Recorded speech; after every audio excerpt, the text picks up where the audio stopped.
Welcome to ஐபாம் channel. நான் தான் நவீன். வாங்க இன்னைக்கான இன்ட்ரெஸ்டிங் வீடியோக்குள்ள போவோம். இன்னைக்கு நான் எடுத்துக்கிட்ட டாபிக் என்னன்னா ரொம்பவே இன்ட்ரெஸ்டிங்கான டாபிக் தான் நம்ம பார்க்க போறோம்.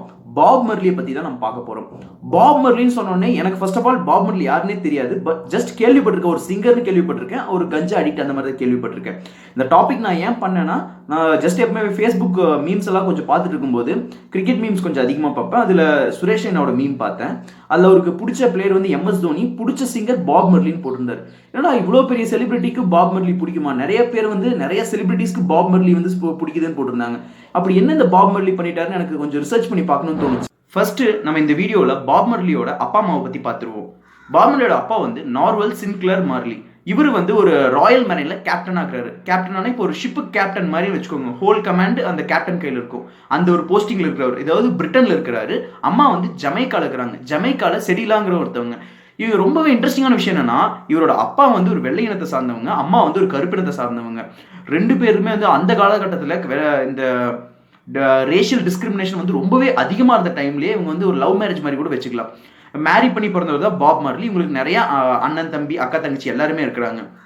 ஆனால் பாப் மர்லி வாழ்க்கையில் நடந்த ஒரு மிகப்பெரிய சோகன்னா, இவரோட அப்பாவை ஒரு வாழ்க்கையில் ரெண்டு தடவை தான் பார்த்துருக்காரு. இவர் 10 வயசு இருக்கும்போது அவங்க அப்பா ஹார்ட் அட்டாக்ல செத்துட்டாரு. 70 வயசுல கரெக்டாக அவர் செத்து போயிட்டாரு.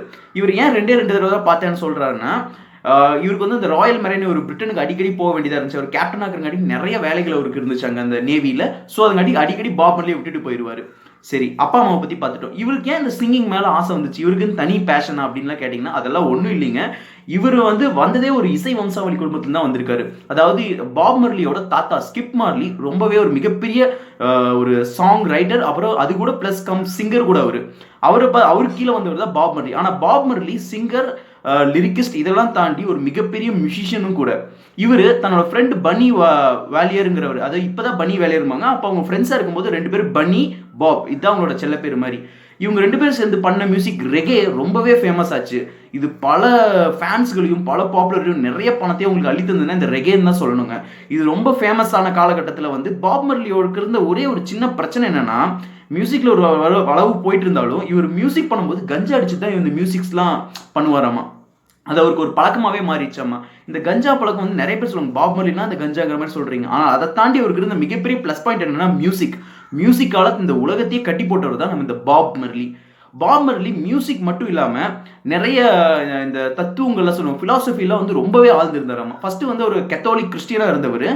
அவரோட ஒய்ஃப் ரீட்டா மார்லி வந்து மேரேஜ் பண்ணிக்கிட்டாரு. ரீட்டா ஆண்டர்சன், அப்புறம் மேரேஜ் பண்ணிட்டு ரீட்டா மார்லி. அவங்கள மேரேஜ் பண்ண கடைசியில் வந்து அவங்க வந்து கன்வெர்ட் ஆகிறாங்க. இவர் வந்து கத்தோலிக்ல இருந்து இவரோட ஒய்ஃபோட ரிலீஜன் வந்து ரஃப்தாரிசம். இந்த ரிலீஜன் மேலே அவர் ரொம்பவே அட்ராக்ட் ஆகி ரஃப்தாரிசம் மூவ்மெண்ட்டை ஸ்டார்ட் பண்ணுறாரு. அது மட்டும் இல்லாமல் அந்த ரிலீஜனை வந்து மியூசிக்கில் முதலாக சேர்த்தவர் பாப் மர்லி தாங்க. ரிலீஜனை மியூசிக் மூலியமாக பண்ண ஆரம்பிச்சிட்டார். காலப்போக்கில் இதுவே அவரோட அழிவுக்கும் மிகப்பெரிய காரணமாயிருச்சு. அதாவது ரஃப்தாரிசத்தில் ஒரு இது என்னன்னா, கஞ்சா அடிச்சுக்கணும், புகைப்பிடிக்கணும். அதுதான் அங்கே தான் இவருக்கு வந்து எல்லாரோட வினையுமே அந்த இடத்துல ஸ்டார்ட் ஆயிருக்குன்னு சொல்லணும். அப்படி பண்ண அவரோட பாடி வந்து ரொம்பவே இதாக ஆரம்பிச்சது. ரொம்பவே வீக்காக ஸ்ட்ராங்காக ஆனாலும் அந்த டைமுக்கு அந்த ஸ்ட்ராங் ஆனாலும் ஆனால் போக அவரோட பாடியில் இருக்கிற எல்லா ஸ்ட்ரென்த்துமே குறைய ஆரம்பிச்சிருந்தாங்க சொல்லணும். நிறைய உடல் உறுப்புகள் வந்து அரிக்க ஆரம்பிச்சிருச்சு.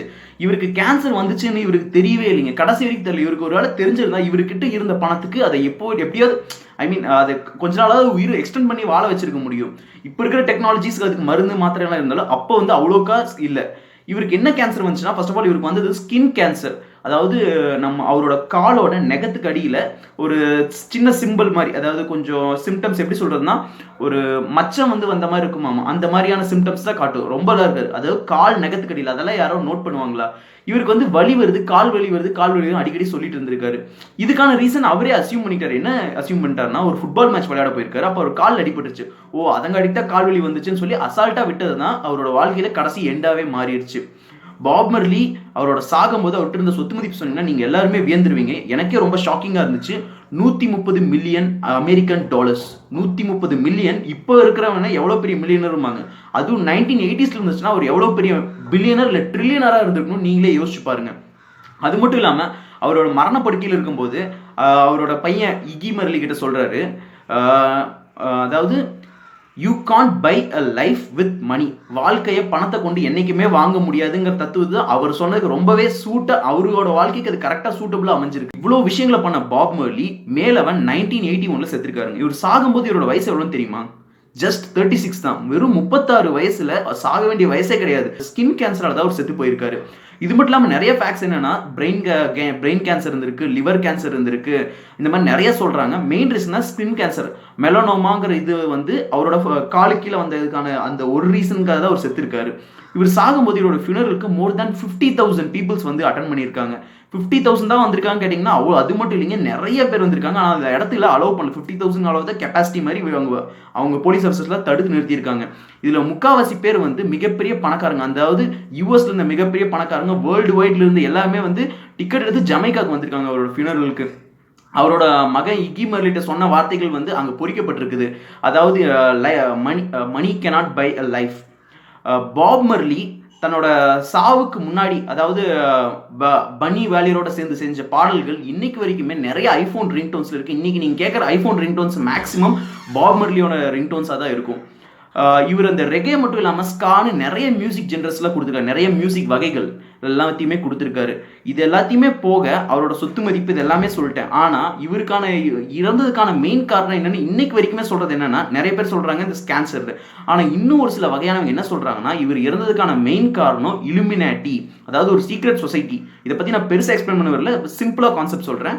அதாவது இலுமினாட்டினா, இப்போ ஒருத்தன் அந்த சொசைட்டியோட மெயின் வேலை என்னன்னா, ஒருத்தன் ரொம்ப பெரிய டாப்ல இருக்கிறான், புகழோட உச்சியில் இருக்கிறான்னா அவனை கொன்றுவாங்க. இதுதான் அந்த இலுமினாட்டியோட மிகப்பெரிய வேலை. அந்த இலுமினாட்டி இதனாலதான் இவர் செத்துருப்பாருன்னு சொல்லப்படுது. இந்த இலுமினாட்டி கான்செப்டை பத்தி நான் இன்னும் கிளியரா இன்னொரு வீடியோல பண்றேன். இப்படி இருந்த பாப் மர்லிக்கு 11 பசங்க. அந்த 11 பசங்கள்ல அவங்களுக்கும் ரீட்டாவுக்கும் பிறந்த 4 பசங்கள் மட்டும்தான். மற்றது எல்லாமே வேறு பெண்கள்கிட்ட வந்த மாதிரி சொல்லப்படுது பாப் மர்லி. அது மட்டும் இல்லாமல் ரீட்டா மர்லிக்கு ஏற்கனவே கல்யாணம் ஆகி ஒரு குழந்தை இருந்துச்சு, ஷேரன் மர்லின்னு. அதையும் தன்னோட குழந்தைய எடுத்து வளர்க்க ஆரம்பிச்சிட்டாரு பாப் மர்லி. அந்த ஷேரன் மர்லிஸ் நிறைய பசங்க கீழே இந்த 11 பேருமே மியூசிக் சம்பந்தமான அடிப்படையில் தான் அவங்களோட ப்ரொஃபஷனை ஸ்டார்ட் பண்ணியிருக்காங்க. பாப் மர்லியோட கடைசி ஆசை என்ன தெரியுமாங்க? அவர் சொந்த ஊர்ல தான் சாகணும்னு எதிர்பார்த்தாரு. ஆனா அவரோட துர்திருஷ்டம் என்னமோ, அவர் மியாமிலே செத்துட்டாரு. செடார்ஸ் ஆஃப் லெபனான்ங்கிற ஹாஸ்பிட்டல்ல கேன்சருக்காக அட்மிட் ஆகி ரொம்ப ட்ரீட்மெண்ட் எடுத்துட்டு இருந்தாரு.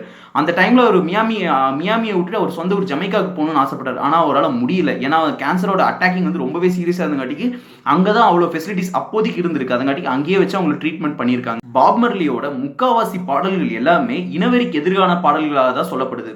பாப் மர்லி கம்பேர் பண்ணா நம்ம தமிழ்நாட்டில் இருக்கிற பாரதியாரோட கம்பேர் பண்ண, ரெண்டு பேரோட மோட்டிவேஷனுமே ஒண்ணுதான். தன்னுடைய பாடல்கள் மூலியமா மக்களுக்கு உண்மையான கருத்துக்களை தரணும், மக்களுக்கு உண்மை என்னன்னு புரிய வைக்கணும்னு நினைச்சவங்க தான் இந்த ரெண்டு பேருமே, பாப் மர்லியும் சரி பாரதியாரும் சரி. அதான் நான் பாப் மர்லி பாரதியாரோட கம்பேர் பண்றேன். பாப் மர்லியை பத்தி என்ன நினைக்கிறீங்கன்னு கமெண்ட்ல லீவ் பண்ணுங்க. தேங்க்யூ.